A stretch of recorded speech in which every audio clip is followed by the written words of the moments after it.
Hello mga sisi love ko! For today's video nga po pala, ipapauwi na nga po pala kami ng mga oras na yan. Nanggaling nga po pala kami sa May Dao, Mabalacat, Pampanga. Nung mga oras nga po na yan, mga sisi love ko, ay napadaan nga po pala kami dito sa isang kainan sa May Pandakaki. At dahil nga po gabi na nga po pala, nung kami umuwi ay dumaan na nga po pala kami dito sa may kainan. Para nga po mamaya pagdating sa bahay, hindi na kami kumain. Syempre nga po dahil libre nga po yan, ay go for the go nga po pala tayo. Nung mga oras nga po pala na yan, ay umu-order na nga po kami.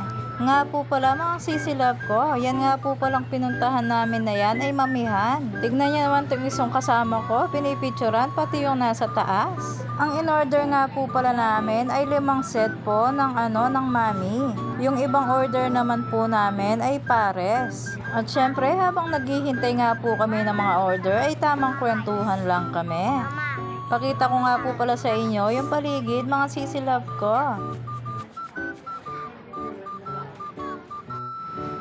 Nung mga oras nga po pala na yan, ay naghahanap na po ng pwesto yung mga kasama ko. Tignan nyo naman po yung mister ko at saka yung kuya ko nandun pa sa labas at nagkukwentuhan pa yung mga yan. At habang nga pong naghihintay tayo ng ating order, ay ikot-ikot muna tayo, syempre. After po ng ilang minutong paghihintay, ay ayan na nga po, mag-i-start na nga po pala tayong kumain.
Nung mga oras nga po pala na yan, mga sisi love ko ay nakatatlong balik na po ng sabaw yung asawa ko.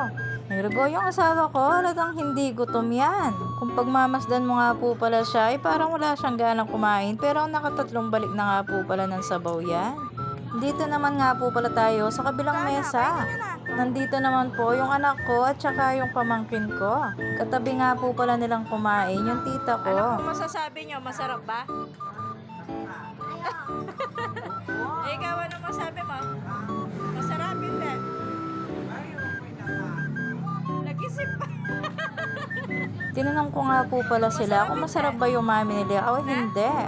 Yung pamangkin ko naman ay sumagot ng oo, samantalang yung anak ko ay hindi makasagot. Pero Diyos ko, hindi ko alam kung masarap ba yung kinakain niya o hindi. Bandang huli, napasagot ko nga rin po pala yung anak ko. Tignan niya naman, tumatango nga lang po yan. Hindi nga pala siya makapagsalita. At ayan, hanggang dito na lang po muna yung aking video. Paalam!